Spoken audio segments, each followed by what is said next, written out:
retrouve pour débuter une nouvelle semaine de vlog, une semaine qui va débuter comme si c'était Noël puisque je viens d'aller récupérer à ma boîte aux lettres pas mal de colis. Je ne sais pas vraiment ce que c'est, donc on va ouvrir ça ensemble. Avant ça, je voulais quand même vous remercier pour tous les commentaires que je reçois à chaque fois sur tous les vlogs, à toutes les personnes qui prennent toujours le temps de laisser un petit commentaire. Je pense qu'elles se reconnaîtront. Qui font ça sur chaque vidéo, c'est tellement gentil. et puis toutes les autres qui prennent le temps d'échanger avec moi régulièrement, voilà, ça me touche à chaque fois et vos mots sont toujours si bienveillants que voilà, je me sentais obligée de vous remercier et en tout cas de vous faire part de ça. Pour vous faire juste, avant d'ouvrir les colis, un petit point lecture. Je termine donc ma lecture de Meurtre sur la Madison qui est juste ici. Hop, il me reste pas énormément, j'aurais dû le finir hier et finalement j'ai fait d'autres choses.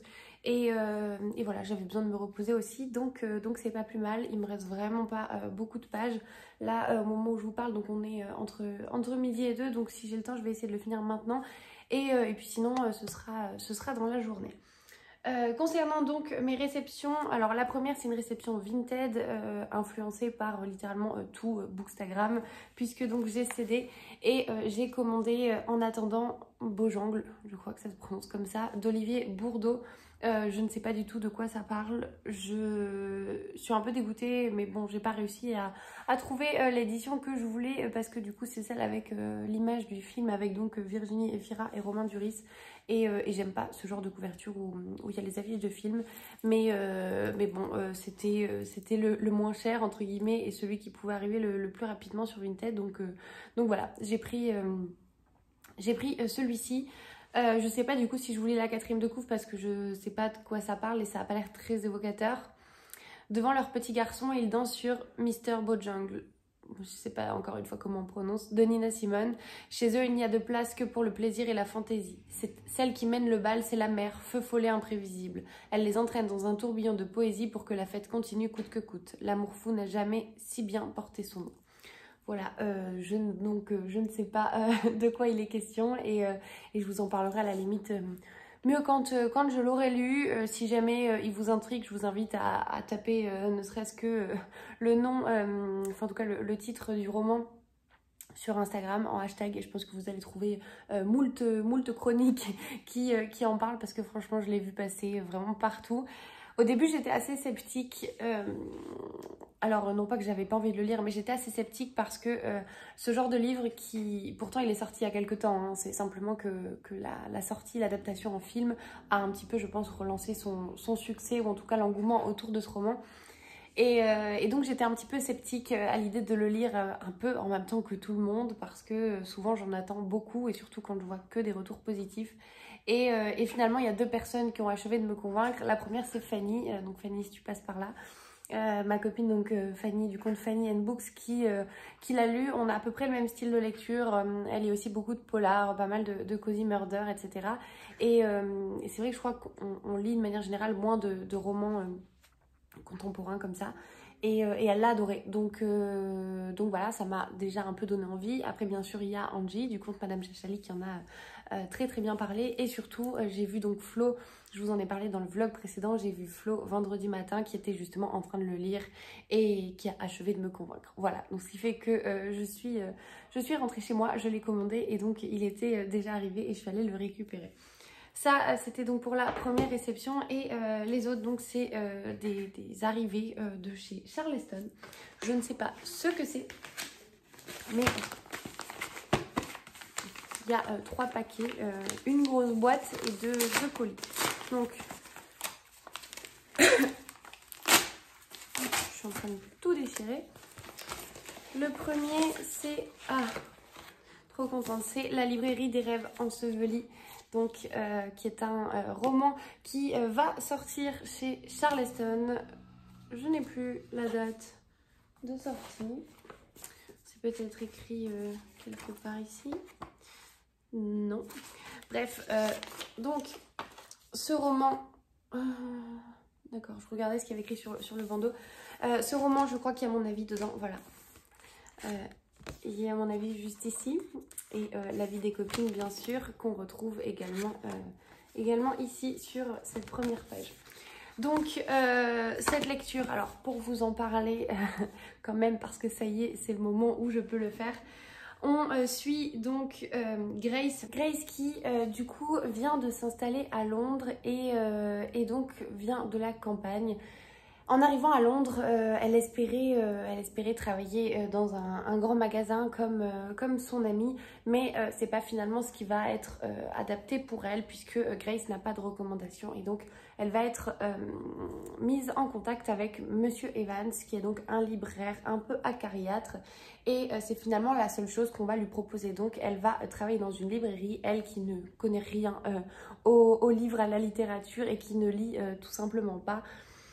Et donc, vont se dérouler pas mal de choses. On est bien évidemment en pleine période de Seconde Guerre mondiale. Je ne l'ai pas précisé, mais c'est finalement le cœur de ce roman.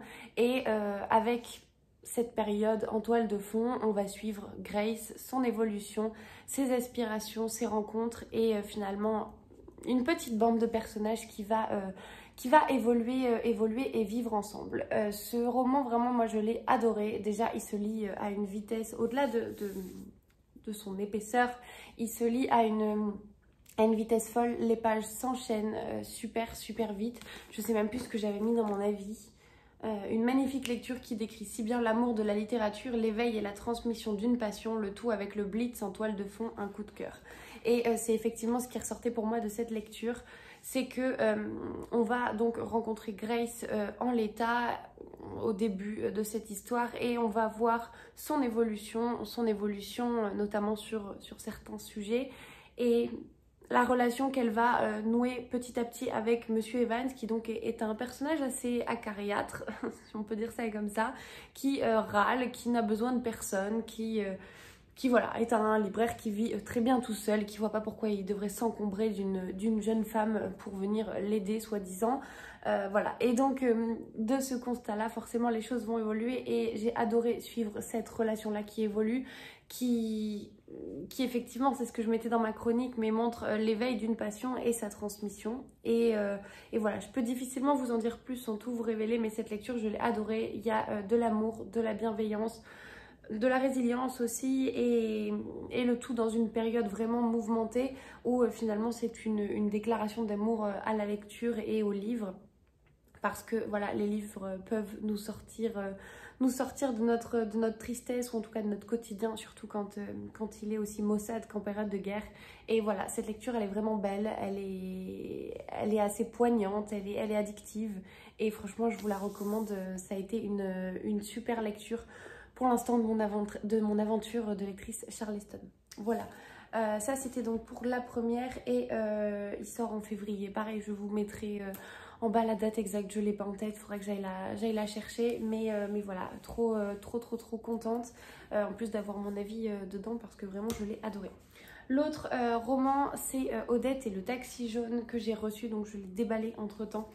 Voici donc la couverture, il sort pareil très bientôt, je sais pas si, je crois qu'il sort le 10 février ou le 15 février, je sais plus, je vous dis sûrement n'importe quoi, je vous mettrai la date ici. Donc Odette et le taxi jaune d'Isabelle Artus. Dans cette histoire, nous allons suivre donc Odette qui... on n'a pas son âge, mais Odette donc qui est une ancienne costumière de théâtre qui tous les vendredis depuis 15 ans va à l'aéroport. Elle est emmenée par son ami Maurice, oui parce que du coup je l'ai lu il y a assez longtemps, son ami Maurice qui donc l'amène à l'aéroport et à l'aéroport elle passe son temps devant le tableau d'affichage à essayer de se projeter dans d'autres vies. Voilà, c'est le passe-temps d'Odette et un beau jour Odette disparaît. Et donc forcément, on va partir à sa recherche et on va essayer de comprendre ce qu'il a bien pu se passer. Je vous en dis pas davantage parce que pour moi c'est une histoire qui mérite d'avoir un suspense entier. Mais tout ce que je peux vous dire c'est que la plume d'Isabelle Artus, elle est très singulière, elle est très drôle. Vraiment, il y a beaucoup de situations assez loufoques, assez rocambolesques. des personnages assez particuliers. Et finalement, c'est ce qui fait tout le charme de ce roman. Voilà. Moi, j'ai été totalement séduite par cette histoire, par cette fin aussi que j'ai trouvée vraiment magnifique. Et, et voilà, je vous invite à le découvrir. C'est le genre de livre dont on peut difficilement trop parler parce qu'en fait, il se suffit à lui-même. Ce que je peux vous dire, c'est que dans ce roman, on a des personnages qui sont pétillants, à commencer par Odette, qui sont plutôt hauts en couleur et qui, eux réunis, vont faire une sorte de mélange un peu loufoque, assez drôle et qui fait qu'on s'attache énormément à eux et que on se sent embarqué dans cette histoire et surtout grâce à la plume assez mordante et vraiment pleine d'humour d'Isabelle Artus. Voilà. Et enfin, le dernier colis, je ne sais du coup pas du tout ce que c'est. C'est un gros colis comme ça. Je vais aller chercher des ciseaux parce que je n'en ai pas avec moi et ça va pas être très pratique pour l'ouvrir.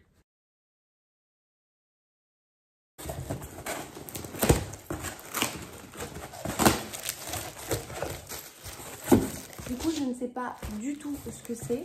Puisque je vous montre, il y a beaucoup de papier bleu.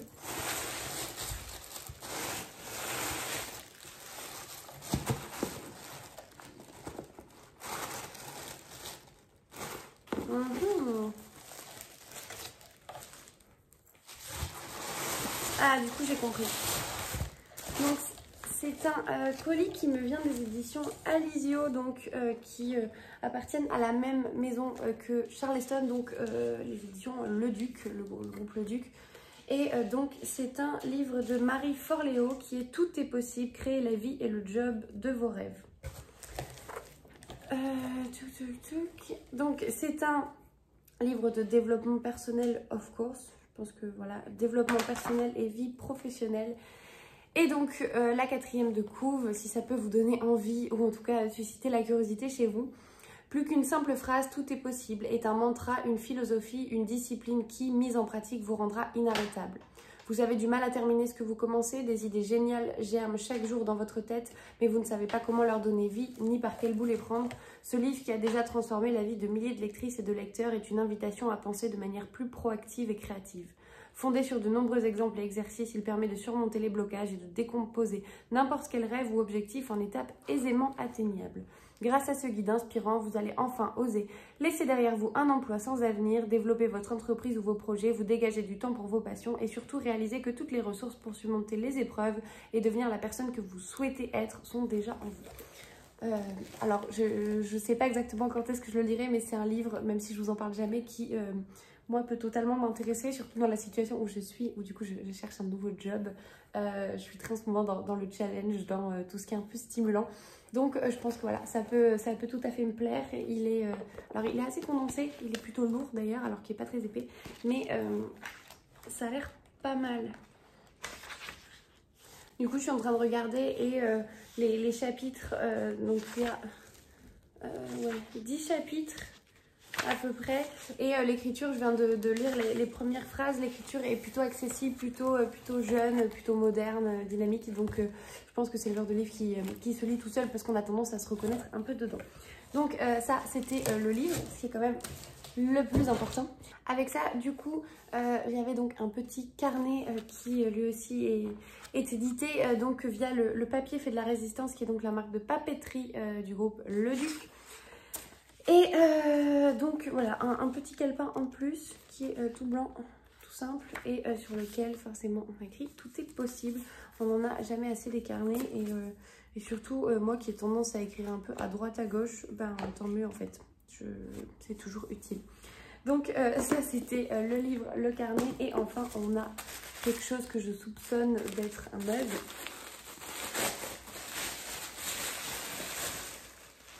Et c'est ça, tout est possible, Marie Forleo. Voilà, un mug de plus, c'est pareil, on n'en a jamais assez.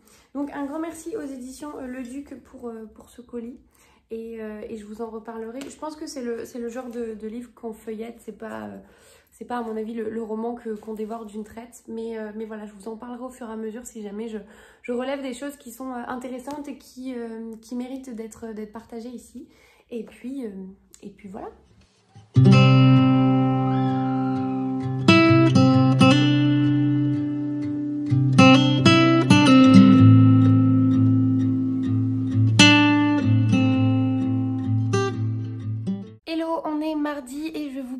vitesse entre deux tâches au niveau du travail pour ouvrir 2 colis.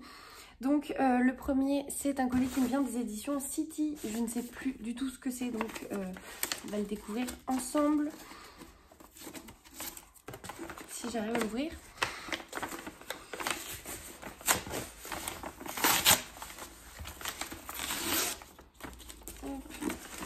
J'ai littéralement déchiqueté l'enveloppe.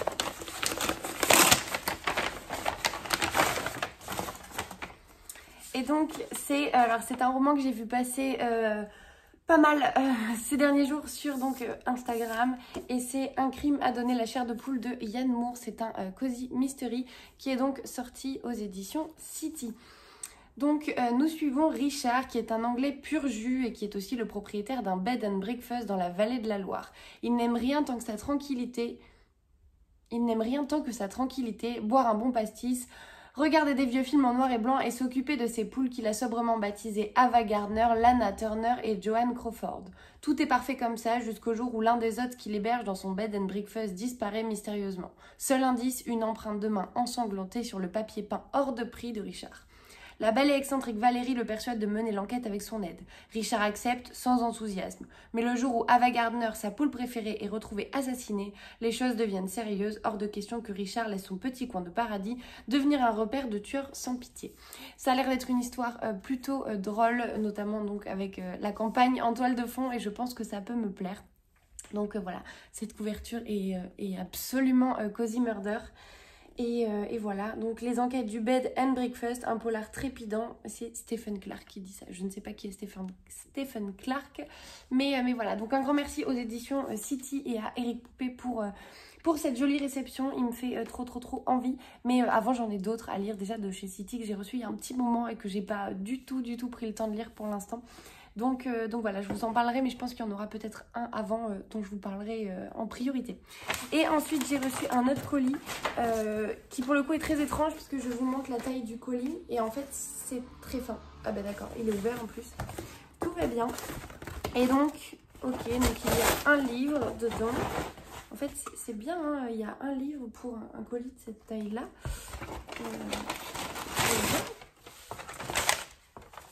Et donc c'est un colis qui me vient des éditions Hauteville, puisque c'est L'inconnu du lac, méfie-toi de l'eau qui dort de Kimberly Bell. C'est donc un thriller qui est sorti aux éditions Hauteville en format poche.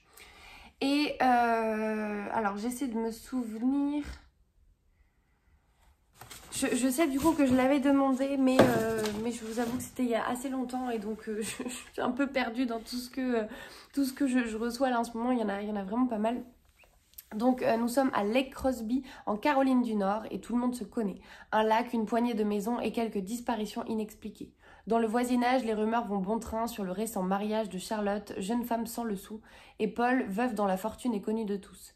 Mais les heureux mariés vivent leur idylle sans se soucier des mauvaises langues. Leur petite vie tranquille bascule le jour où le cadavre d'une femme est retrouvé dans le lac, à l'endroit précis où s'était noyée la défunte épouse de Paul. Cette femme, Charlotte le sait, n'est pas une inconnue. Alors pourquoi son mari prétend-il le contraire? Quel sombre secret cache cet homme qu'elle croyait connaître? Voilà. Le résumé me fait un petit peu penser à L'ombre de la menace de Rachel Caine, qui a été un énorme coup de cœur. Je vous en avais déjà parlé parce que je retrouve des similitudes, notamment le mode opératoire qui se passe dans un lac et ce côté où voilà, on soupçonne le mari. Alors c'est différent puisque dans L'ombre de la menace, c'est avéré que le mari est un tueur, c'est un fou furieux, un tueur en série. Là, on a quand même pas mal de mystères autour, mais voilà, sur l'intrigue, ça me fait un petit peu penser à ça. Et le côté village où tout le monde se connaît, c'est à peu près pareil. Donc concrètement, tous les ingrédients sont réunis pour me plaire. Et il n'est pas très long en plus. Donc je pense qu'il peut se lire rapidement. Il fait 360 pages. Et voilà, donc pareil, merci aux éditions Hauteville pour cette découverte. Je pense que ça peut être très sympa. De mon côté, je retourne travailler parce que j'ai juste fait une petite pause express tant que la luminosité était encore là. Parce que c'est vrai que vous filmez le soir, c'est un peu compliqué. C'est quand même plus sympa de vous filmer sans avoir besoin d'une lumière artificielle. Et voilà, donc je retourne travailler et puis je vous reprends plus tard ou demain. Bon, je suis en train de tester un cadeau que j'ai eu à Noël de l'une de mes meilleures amies qui du coup est un coffret Wax and Wick pour confectionner ses propres bougies. Donc là, voilà, je suis en train de faire chauffer la cire au bain-marie et du coup, voici les petites bougies. Voilà, je vous montrerai ce que ça donne une fois que c'est terminé.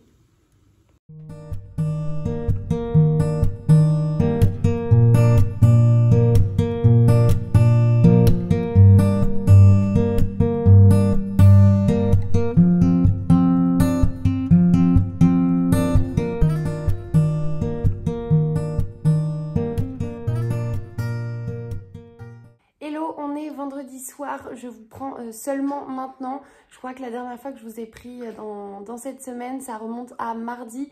Mais voilà, j'ai pas vu filer les jours, j'ai pas vu filer la semaine. C'est passé à une vitesse, c'était assez chargé.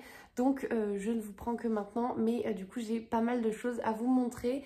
Je crois que je vous disais justement qu'en termes de réception, c'était assez chargé. Et ben ça continue puisque donc j'ai 3 colis à ouvrir avec vous.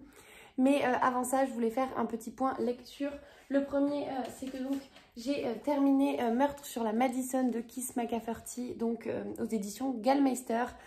Comme je vous en parlais, je vous en ai déjà bien parlé, donc je ne vais pas revenir en détail dessus. Mais j'ai beaucoup aimé cette lecture, je lirai avec plaisir les prochains tomes, peut-être du coup en lecture commune encore une fois avec Estelle. C'est pas un coup de cœur, tout simplement parce que comme Estelle, en fait, il y a beaucoup d'éléments techniques relatifs à la pêche, puisque donc on évolue dans le milieu de la pêche et au milieu des pêcheurs. Si vous entendez du bruit, c'est que j'ai Gus qui mange ses croquettes comme d'habitude. C'est l'heure, on va dire. Et voilà, par contre, l'enquête donc est bien ficelée, j'ai rien vu venir du tout. J'ai beaucoup aimé les personnages qui sont assez atypiques, qui ont du caractère, qui changent un petit peu de l'ordinaire aussi. Et voilà, je prendrai vraiment plaisir à les retrouver sur donc les prochains tomes. J'ai le tome 2 et le tome 3 dans ma palle. Forcément, fidèle à moi-même, je n'avais toujours pas commencé cette saga, je ne savais pas si ça allait me plaire, mais j'avais déjà acheté les 2 tomes d'après. Et je crois, si je dis pas de bêtises, qu'il y a encore un dernier tome qui est sorti, mais qui est encore en grand format, qui n'est pas dans la collection Totem. Voilà donc pour cette lecture. En parallèle, après j'ai commencé donc une autre lecture, là aussi encore une lecture commune donc que je faisais avec Cécilia, c'est Petit meurtre en héritage d'Anna Denison aux éditions City, donc que j'ai en format poche. Et c'est donc le premier tome de la saga des mystères de Honeychurch. Donc une saga de Cozy Murder que j'avais depuis un certain temps dans ma palle. Et avec Cécilia, on en avait parlé, je crois, peut-être même sur un live d'Estelle, je sais pas. Cécilia, si tu passes par là, tu pourras peut-être te souvenir comment était venue cette lecture commune. Mais voilà, on se l'était calé à ce moment-là. Et donc, je l'ai super bien commencé, enfin super bien avancé puisqu'il me reste 40 pages. Et franchement, j'aime énormément. C'est pas pareil, c'est pas un coup de cœur, mais pour l'instant j'aime beaucoup. En fait, c'est une histoire très lente. Je me souviens plus si je vous ai parlé du résumé, j'ai pas eu le temps de reconsulter les rushs. Donc je vais vous en parler en vitesse, je crois que je l'avais lu quand même avant. Viens le loup. Voilà.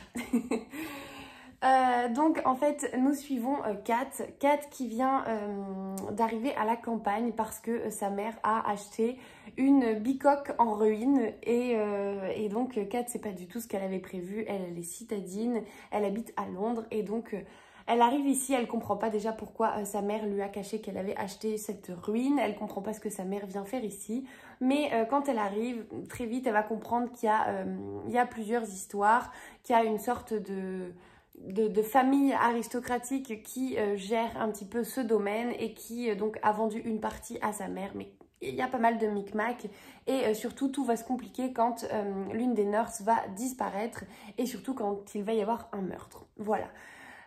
Donc je vous spoil rien, hein, c'est la 4e de couve, mais résumé à ma façon. J'aime beaucoup. Alors j'aime beaucoup, même si effectivement c'est pas le style que j'apprécie d'habitude. En fait, l'enquête, entre guillemets le meurtre, intervient très tard. C'est-à-dire que sur moins de 400 pages, en l'occurrence la version poche fait 375 pages, quelque chose comme ça. Le meurtre intervient je crois vers la page 100, 110 et donc pas avant. Donc ça pourrait être assez frustrant et en fait ça l'est pas du tout parce qu'on a énormément d'éléments alors d'ambiance, mais pour autant on n'est pas dans la contemplation puisqu'en fait il y a plein de petites histoires entre les personnages. Ils ont tous des trucs un peu à cacher, même ceux qui sont sympas on les soupçonne d'être louches. Et voilà, du coup c'est hyper plaisant, on tourne les pages à une vitesse folle, vraiment ça se lit très vite et pourtant j'ai pas eu énormément de temps cette semaine pour avancer dessus et pour autant voilà je l'ai quand même dévoré je trouve. Et donc l'enquête, voilà, on est sur un mystère par rapport à cette disparition dans un premier temps et puis le meurtre qui intervient dans un second temps. Mais on comprend qu'il n'y a pas que ça et qu'en fait, il y a tellement de petits mystères qu'on va forcément trouver une issue qui viendra un petit peu répondre à tous ces mystères-là. Voilà, donc j'adore, il me reste donc je crois une 50aine de pages, peut-être un petit peu moins. Donc je vais le finir juste après, mais franchement une super bonne découverte.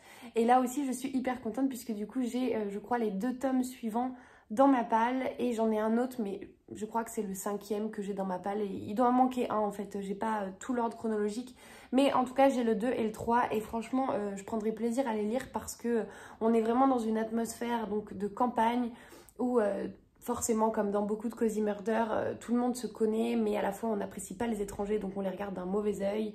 Et puis voilà, puis on a l'impression qu'ils sont tous fous dans cette maison, qu'ils sont tous un peu dérangés, et donc c'est très drôle. Il y a beaucoup d'humour, il y a beaucoup de réparties aussi, notamment le duo, alors pas qui enquête parce que c'est pas elle qui enquête réellement, mais ce duo entre donc Kat et sa mère Iris qui est assez particulier aussi, où voilà, elle se cherche un peu en permanence. Franchement, c'est un régal.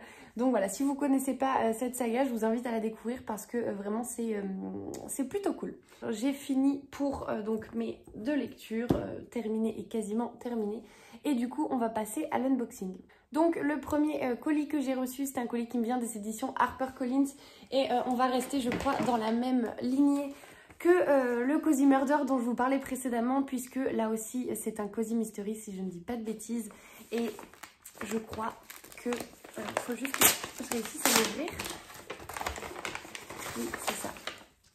Et donc c'est le 5e tome des enquêtes de Loveday et Ryder, donc aux éditions HarperCollins de Faith Martin. C'est une saga donc de Cozy Murder, mais je me répète 1 milliard de fois. Nous suivons, donc si vous ne connaissez pas là encore cette saga, nous suivons Loveday, donc Trudy Loveday qui est une jeune enquêtrice de police, une jeune policière, et Clément Ryder qui est donc un ancien chirurgien qui aujourd'hui est coroner et donc va intervenir sur des enquêtes pour... quand il y a des morts qu'il qualifie de suspects, il va enquêter aussi.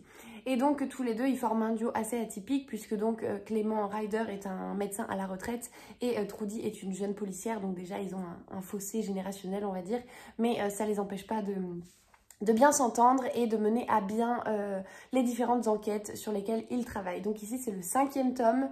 Je ne sais pas de quoi ça parle et je n'ai pas envie de savoir. Tout ce que je sais, c'est qu'il s'appelle Feu d'artifice mortel et de ce que je comprends, il va y avoir un incendie. Non, pas du tout. Bon, allez, je vous lis quand même la 4e de couve. 5 novembre 1961, la famille Hughes se prépare à célébrer Bonfire Night avec pétards et feux d'artifice. Tout le monde est rassemblé dans le jardin quand le cabanon dans lequel sont entreposées les fusées s'embrase, causant la mort du patriarche Thomas Hughes. Enfermé à l'intérieur, l'autopsie conclut rapidement au décès par asphyxie et le coroner Clément Ryder classe l'affaire sans suite. Mais le lendemain, Duncan Gillingham, un journaliste ambitieux, publie dans l'Oxford Tribune un article accusateur. La justice aurait bâclé le dossier. Selon lui, la famille cacherait la vérité.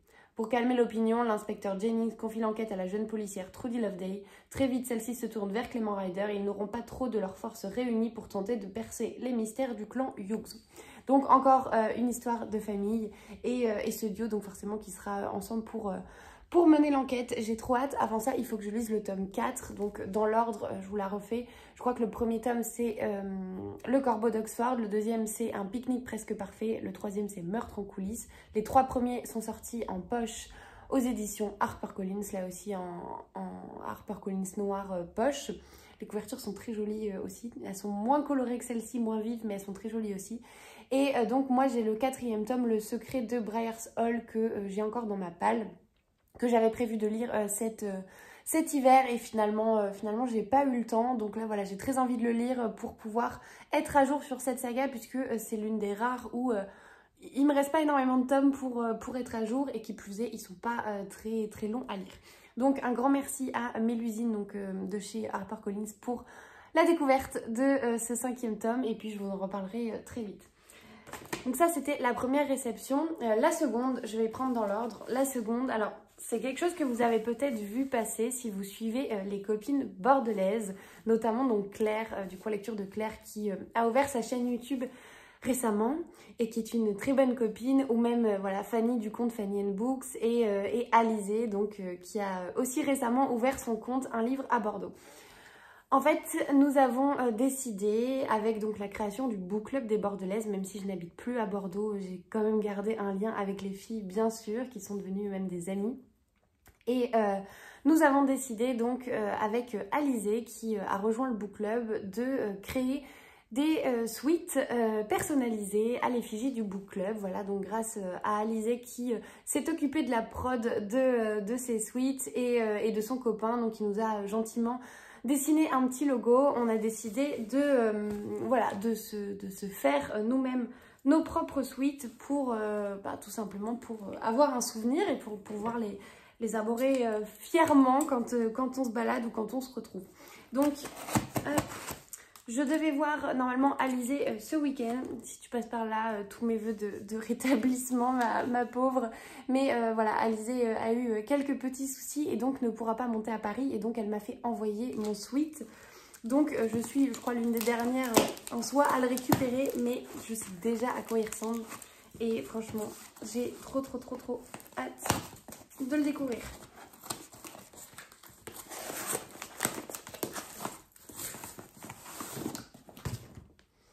Voilà la beauté. Donc c'est un sweat qui est beige et en fait on l'a fait broder Book Club des Bordelaises. Voilà, donc brodé en couleur bordeaux hein, bien évidemment. Et voilà, il est de trop bonne qualité, je suis trop contente. J'ai trop hâte d'aller l'essayer. Donc il est fait en coton organique et polyester recyclé. Vous vous en foutez mais moi je trouve ça hyper cool. Et il y a marqué Sophie sur l'étiquette mais ça c'est pas très grave. Et donc voilà, trop contente, franchement, en plus la couleur vraiment change, je suis hyper... Gus, je suis hyper heureuse puisque du coup j'en ai un blanc maintenant, donc avec le Muse Agatha Christie que j'ai Gus qui est en train de m'attaquer. et j'ai surtout le bleu marine, donc avec marqué lectrice du dimanche que... je mets régulièrement aussi dans ces vidéos. Donc ça m'en fera un troisième et voilà, je vous le montrerai très vite. Peut-être demain et sinon dans le week-end. Non, Gus, tu griffes pas mon sweat. Non, tu griffes pas mon sweat. Non. Voilà, donc un grand merci à toi Alizée si tu passes par là parce que c'était une super idée et c'est d'autant plus important pour moi que je suis plus à Bordeaux donc je suis encore plus heureuse de garder un lien avec les copines et avec ce book club du coup que j'ai co-créé avec Claire. Et enfin, du coup, le dernier colis que je voulais ouvrir avec vous, c'est un colis. C'est la Carpe Diem box que Laura, donc la fondatrice, m'a gentiment proposé de me faire découvrir. Et franchement, si je pouvais vous montrer Gus, qui a qu'une envie, c'est d'ouvrir mon colis. Voilà. Donc la Carpe Diem box, c'est une box littéraire et voilà, Laura m'a gentiment proposé de la recevoir en donnant donc ma préférence en termes de genre et donc je ne sais pas du tout le livre qui sera dedans. On va découvrir ça ensemble. Bon, alors du coup je vous montre déjà l'intérieur de la box puisque c'est pas très évident à filmer. On a donc un thé vert hiver des Jardins de Gaïa, j'adore cette marque.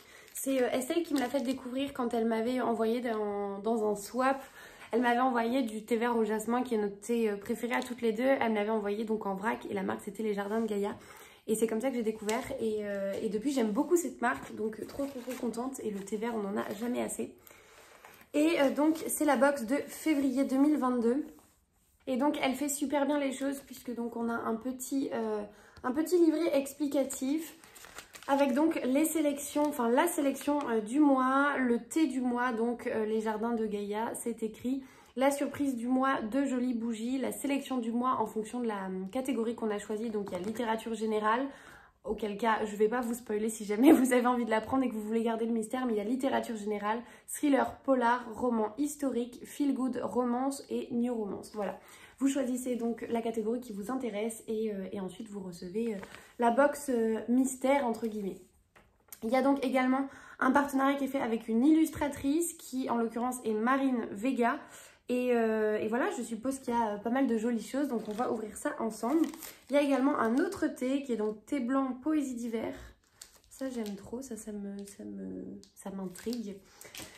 On a forcément un hyper joli marque-page avec des couleurs toutes douces. Soyez le changement que vous voulez voir dans ce monde. Voilà. Et donc les deux fameuses jolies bougies. Alors je n'ai pas de chandelier, mais j'ai prévu en fait d'en acheter quand j'en trouverai qui me plaisent. Et donc voilà, ce sera l'occasion. Elles sont hyper jolies et je crois que les bougies, moi de toute façon j'en ai jamais assez. Je crois que je vous ai montré juste avant que maintenant je fais mes propres bougies moi-même grâce à un kit qu'on m'a offert à Noël. Donc voilà, je suis trop contente. Et donc on a une petite carte avec vraiment le souci du détail quoi. Thank you, genre c'est hyper joli, c'est doré. On a donc forcément l'illustration de Marine Vega qui est vraiment trop jolie, hyper apaisante en fait. On a beaucoup d'aplats de couleurs et tout, j'aime beaucoup ce genre de choses. Et enfin on a donc le livre.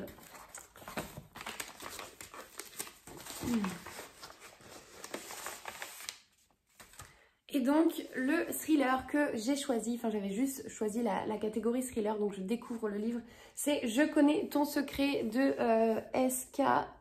Tremaine.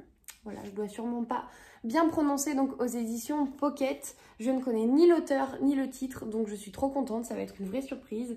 Et visiblement c'est l'auteur du best-seller Le Doute. Voilà, je ne connais pas non plus Le Doute, visiblement je passe à côté des best-sellers, mais c'est pas grave, ça va être de belles découvertes. Donc la quatrième de couve, récemment divorcée, financièrement sur la paille, la journaliste indépendante Jo Ferguson a trouvé asile chez sa meilleure amie. Maison ultra moderne, intégralement connectée, depuis la musique jusqu'aux lumières, en passant par les serrures. D'abord amusée par tous ces gadgets, Jo ne tarde pourtant pas à s'étonner puis à franchement s'inquiéter. Je sais ce que tu as fait, lui assure Electra, le système d'assistance virtuelle. C'est le début d'un chantage qui conduira Jo aux portes du suicide et de la folie, qui se venge ainsi du secret qui la ronge, qui s'amuse à lui aliéner tous ses proches, qui, sinon sa propre imagination. Donc ouais, ça a l'air assez intriguant et plutôt mystérieux. Ça me fait penser un petit peu, alors vraiment dans les grandes lignes, ça me fait penser à La fille d'avant parce que voilà, tout ce qui est maison, hyper connecté, très aseptisé, tout est propre, tout est relié, tout nous observe, tout est intelligent. Ça me fait un peu penser à ça parce que c'est le type de maison qu'on retrouve dans La fille d'avant et avec tous les vices que ça amène aussi. Donc je suis très curieuse de le découvrir. Je le lirai pas de suite, c'est sûr et certain, parce que j'ai déjà une pile à lire pour les prochains mois qui déborde. Et avec Cécilia, on commence déjà à planifier des lectures pour août. Donc en fait, plus rien ne va concrètement.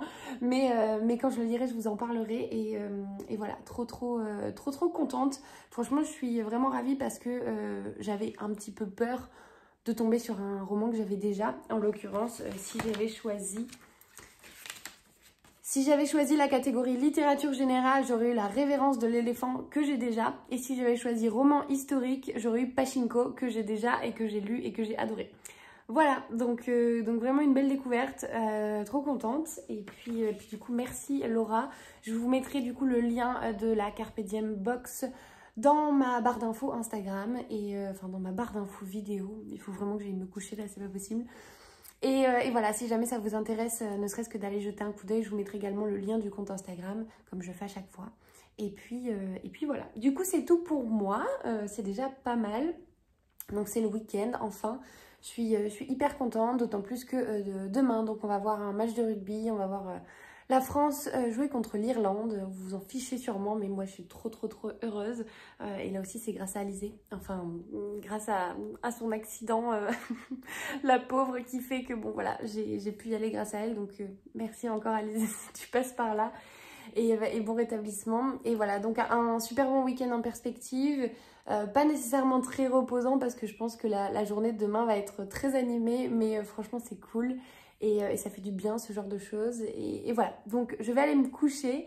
parce que je crois que ça se voit, j'ai un petit peu une sale tête, j'ai des boutons partout, enfin voilà, c'est naturel on va dire, je suis pas blogueuse beauté, mais voilà, donc je m'arrête ici et puis je vous dis soit à demain, soit à dimanche.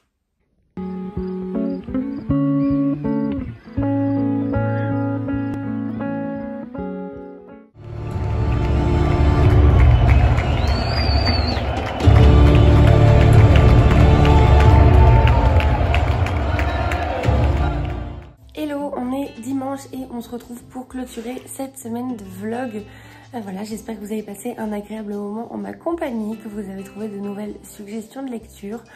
Comme à chaque fois, tous les titres dont j'ai parlé sont à retrouver donc dans la description de cette vidéo et également les différents liens, donc en l'occurrence la Carpe Diem Box et voilà. Je vous laisse également toujours donc Muse, le suite Agatha Christie et Lectrice du dimanche. Je vous les laisse également dans la description de cette vidéo et voilà. Généralement vous pouvez tout retrouver là-dedans et puis si jamais vous avez des questions, je suis dispo pour qu'on échange ensemble. Voilà, moi d'ici là je vous souhaite donc de belles lectures et je vous dis à la prochaine.